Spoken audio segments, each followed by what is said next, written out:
मलिक साहेब हे ज्यावेळेस खासदार होते त्यावेळेस त्यांनी भारतामधली एकमेव ग्रामीण भागात असणारी पहिली साईची म्हणजे भारतीय खेल प्राधिकरणची दत्तक योजना आपल्या मुरगुड गावामध्ये त्यांनी मंजूर करून आणली की इथं 1 रुपयाची फी घेतली जात नाही.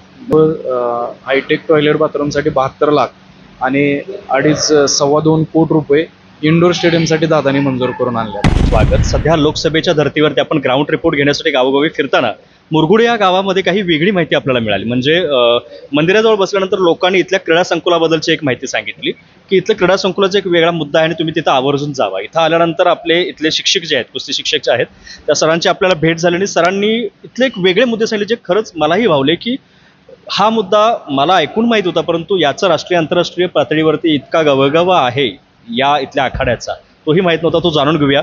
सर, तुमचं स्वागत आमच्या डिजिटल चॅनलच्या प्लॅटफॉर्मवरती. नमस्कार. मुळात मुद्दा असा आहे की लोकसभेचं तर आहेच आहे धर्तीवरती, परंतु खेळासाठी मुळात आपण कोल्हापूर नगरीला ओळखतो राजर्षी शाहू महाराजांच्या पासून. त्यांनी वेगवेगळ्या खेळांना राजाश्रय दिला. त्यामध्ये सगळ्यात महत्त्वाचं तर कुस्ती होती. कुस्तीची मोठमोठी मैदान आपल्यातलं सगळ्यात प्रसिद्ध मैदान कासबाग आहे, ज्याच्यावरती आता वेगळ्या कुस्ती स्पर्धाही होत आहेत.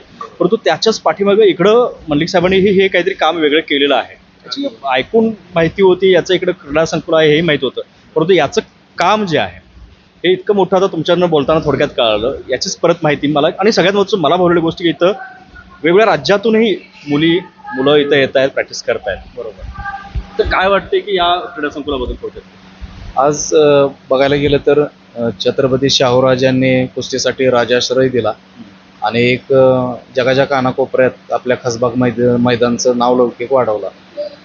पण बऱ्याच ठिकाणी आज महाराष्ट्राभर इतके मोठमोठे आखाडे आहेत, पण आखाडे मोकळा आहेत. म्हणजे मोकळा आहेत म्हणण्याचा याचा अर्थ की त्या ठिकाणी मल्ल खूप कमी झाल्यात. काही आखाड्यात तर खंडित व्हायला लागले. पुणे साईडला जास्त प्रमाणात आपल्या कोल्हापूर जिल्ह्यातले प्लेयर तिकडे जाऊन सराव करायला लागल्यात.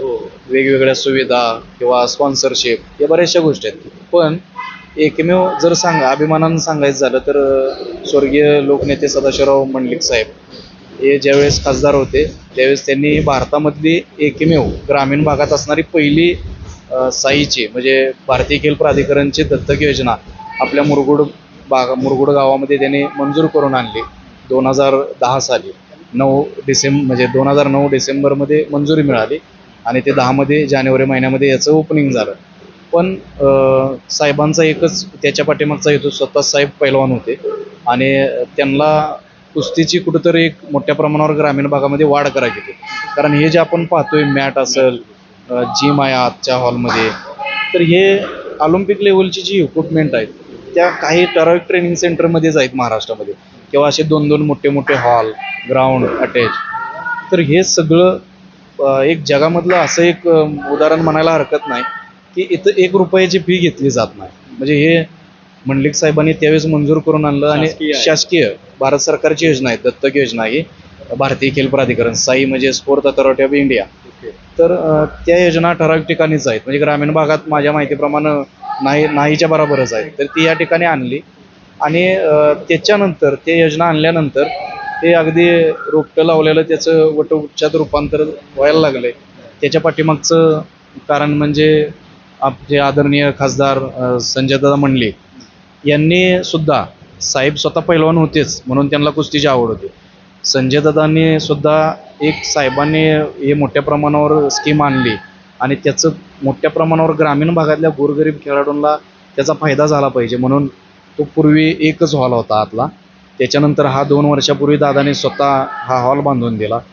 आता एक आनंदाची बातमी की मागच्या 2-3 महिन्यापूर्वीच मुख्यमंत्री साहेबांच्या त्यांच्याकडून आम्ही पत्रव्यवहार करून नगरपालिकेच्या माध्यमातून जवळजवळ हायटेक टॉयलेट बाथरूमसाठी 72 लाख आणि 2.5 कोटी रुपये इंडोर स्टेडियमसाठी दादांनी मंजूर करून आणल्यात.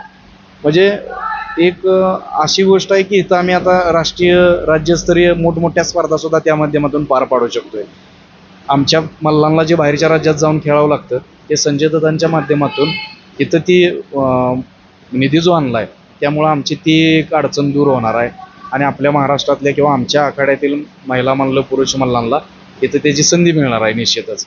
एकंदरीत आता तुम्ही जो मुद्दा सांगितलात की सदाशिवराव मलिक साहेबांनी जे हे रोपटं लावलं होतं, जी सुविधा निर्माण केली इकडं कुठेही नव्हती, या जिल्ह्यामध्ये आणली त्याच्यामुळे वेगवेगळ्या राज्यातली इथं मुलं आली. त्याला वाढवण्याचं काम कुठेतरी प्राध्यापक संजयदादा मंडलिकांनी केलेलं आहे. आणि आता ही जी वाढ सांगताय तुम्ही, राष्ट्रीय आंतरराष्ट्रीय स्पर्धाही इथं होतील अशा पद्धतीचं. मगाशी बोलताना तुम्ही एक मुद्दा सांगितलात की इथले खेळाडू आजही इथल्या खूप साऱ्या महिला मुली राष्ट्रीय आंतरराष्ट्रीयवरती चमकलेल्या आहेत. त्याच्यामध्ये तुमचाही तेवढाच सहभाग आहे आणि इथल्या मिळालेल्या सुविधा. तर याबद्दल थोडक्यात. आता तसं महिलांची मोजकी आपल्याकडं जवळजवळ 350 ते 450 राष्ट्रीय पदकं आहेत या 10-12 वर्षातली. म्हणजे एवढ्या मोठ्या प्रमाणावर खेळाडू तयार झालेत आणि आंतरराष्ट्रीय पातळीवरची 3-4 पदकं आहेत आणि सहभाग जवळजवळ 10 ते 15 वेळा आंतरराष्ट्रीय पातळीवर सहभाग आहे. आणि आपल्या इथं स्वाती शिंदे असेल, मागच्या वर्षीच मुख्यमंत्री साहेबांच्या हस्ते तिला शिवछत्रपती पुरस्कार राज्य शासनाचा, जो खेळाडूचा सर्वोच्च पुरस्कार राज्यातला, तो आपल्या स्वातीला मिळाला. त्याचबरोबर यावर्षी नंदिनी साळोखे जी आहे ती आंतरराष्ट्रीय मल्ल आहे, तिचं त्या पुरस्कारासाठी निवड झालेलं आहे. पुरस्काराचं वितरण बाकी आहे. आणि मागच्या वर्षी जी महिला महाराष्ट्र केसरी स्पर्धा, जी नामांकित स्पर्धा आहे, ती आपल्या आखाड्यातील अमृता पुजारी, जी शिरोळची कन्या आहे, तिथं सराव करते आपल्यात, तिनं ती महिला महाराष्ट्र केसरी किताब मिळवला. त्याचबरोबर नेहा चौगुले ही सुद्धा एक जागतिक सब ज्युनियरच्या स्पर्धा इथून तिनं भारताचं प्रतिनिधित्व केलं आणि 4थ्या स्थानावर राहिली. तर अशा अनेक मुली या ठिकाणी, वैष्णवी कुशाप्पा, असे नावं घ्यायला गेलं तर एक तास पूर्ण नाही. 400-450 पदकं म्हटलं तर किती महिलांनी मुलींनी त्याच्यामध्ये हे काम केलेलं आहे हे दिसतंय. एकंदरीतच की राजर्षी शाहू महाराजांनी ज्या पद्धतीनं वेगवेगळ्या कलांना आपल्या इकडं स्थान दिलं, कोल्हापूरकडं त्या वाढल्या फुलल्या, त्याच पद्धतीनं मंडलिक साहेबांनी पण या भागामध्ये का असे ना, आपण थोडक्यात हे बघू शकतो. जसं सर तुम्ही सांगितलं की इथंही मॅचच्या प्रॅक्टिस करताना काही मुली दिसत आहेत, आतमध्येही तसाच हॉल आहे आणि याच्या पाठीमागं आपले मातीचा आखाडा आहे. इतक्या मोठ्या प्रमाणात हे सगळं चाललंय आणि इथं वेगवेगळ्या राज्यातली मुलं मुली सगळी प्रॅक्टिस करतायत. आणि एवढंच नाही तर ती वेगवेगळी पदकं घेऊन देशाचं नाव राष्ट्रीय आंतरराष्ट्रीय पातळीवरती पोहोचवत आहेत. एवढं सगळं इथं चाललेलं आहे. आणि यामध्येही तसं जसं म्हटलं की मंडलिक घराण्यांचं असेल ना, त्याचबरोबर सध्याचे खासदार संजयदादा मंडलिकांचंही फार मोठं योगदान आहे असं त्यांचं म्हणणं आहे. खूप छान माहिती दिलीत, कारण हा मुद्दा वेगवेगळ्या माध्यमातून असेल, बातम्यांच्यातनं, पदकं मिळाल्यानंतर, जसं तुम्ही शिवछत्रपती पुरस्कारांच्या त्यांची नाव घेतली, त्याच्यातनं लोकांच्यापर्यंत आला.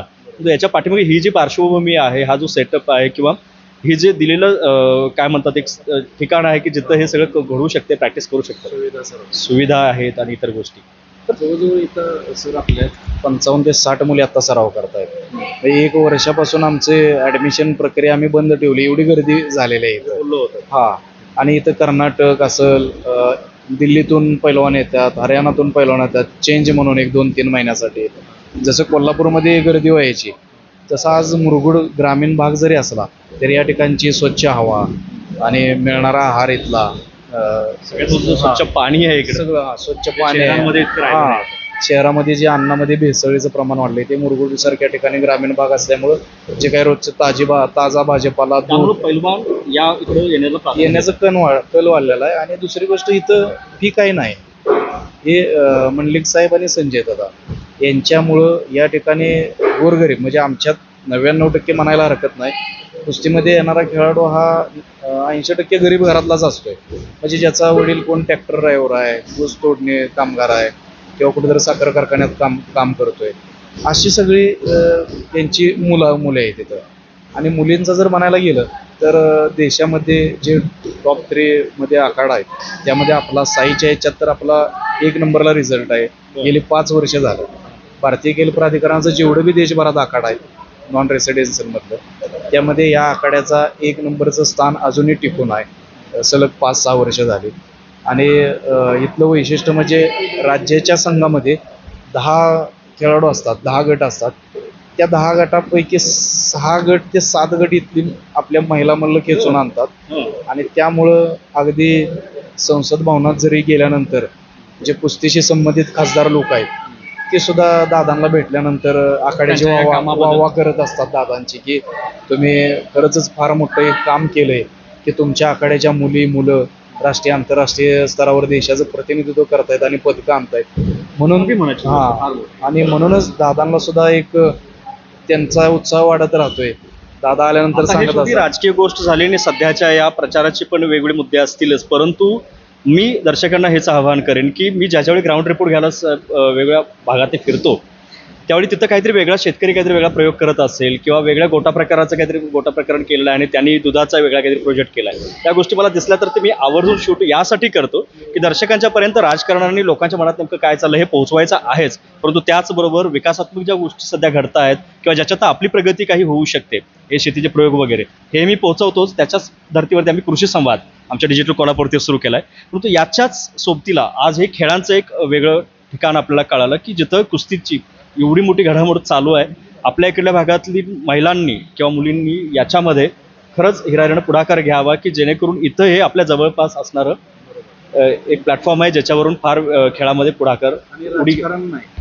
राजकारण नाही आहे. एवढा आम्ही जगभर फिरत असतोय, हा एकमेव आखाडा असा आहे की प्रत्येक आखाड्याच्या ठिकाणी कुठेतरी आपल्या गटातटाचा असा विचार केला जातोय. पण गेली 2010 सालापासून या सेंटरची सुरुवात झाली त्या आज ताग आहेत.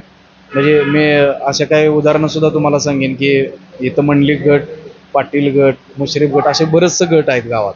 पण या ठिकाणी येणारे कोण खेळाडू हा कुठल्या गटाचा हे बघितलं जात नाही.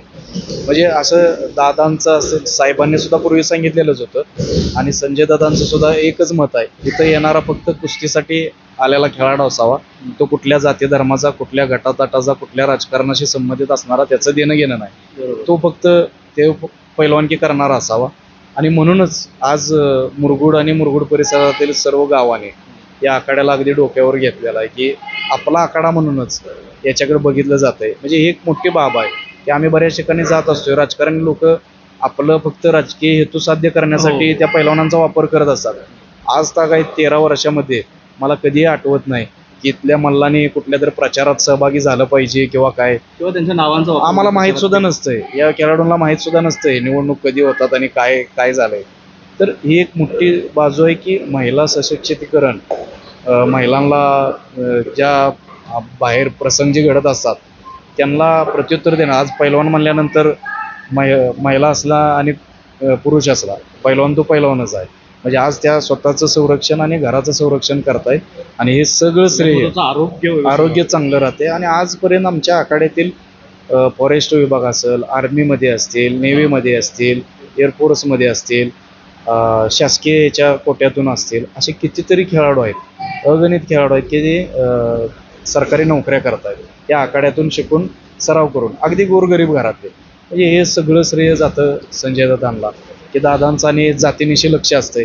आम्ही हरियाणा दिल्लीत जरी सरावाला गेलो, स्पर्धेसाठी गेलो, तर त्या ठिकाणी स्पर्धा झाल्यानंतर फोनवरती बातचीत होत राहते. दादा स्वतः अपडेट घेत असतात, काय झालं, कुठलं मेडल लागलं, काय अडचण आहे का त्या ठिकाणी, दिल्ली असो हरियाणा असो. तर म्हणजे ही एक फार मोठी आम्हाला ताकद आमच्या पाठीमागं खंबीर दादांची उभा आहे. आणि भैयांचं सुद्धा त्यामध्ये योगदान फार मोठं. म्हणजे दादांच्या नंतर वीरेंद्र भैयासुद्धा या आखाड्यासाठी धडपडत आहेत. म्हणजे पूर्ण घराण्यानं, मंडलिक घराण्यानं या कुस्तीसाठी तो जो वारसा आहे सदाशिव मंडलिक साहेबांच्या पासूनचा, तो ते जोपासत आहेत आणि फार चांगल्या प्रकारे जोपासत आहेत. मला हा एक मुद्दा फार चांगला वाटला, फार भावून गेला की इथं कुठलाही गटतटाचा विचार केला जात नाही, कुठल्या जातीचा, कुठल्या ह्याचा, आणि सगळ्यात महत्त्वाचं श्रेय घेतलं जात नाही राजकारणासाठी. आणि त्यामुळं असेल की ज्यांची खरंच पॅशन आहे कुस्ती, त्याची खरंच आवड आहे आणि ज्यांचं खरंच कौशल्य आहे त्याच्यात काहीतरी करण्याची, तीच लोक किंवा ती मुली इथं येत आहेत आणि त्यामुळे ते राष्ट्रीय आंतरराष्ट्रीय पातळीवरती चमकत आहेत. हेही कारण असेल. खरंच खूप खूप धन्यवाद सर, आणि खूप छान माहिती दिलीत. आणि मुळात हे इथंच नाही तर पूर्ण राज्यभर इतर राज्यांच्यापर्यंत हे माहिती पोहोचावी की जेणेकरून असं महिलांसाठी एक स्थान उभं आहे.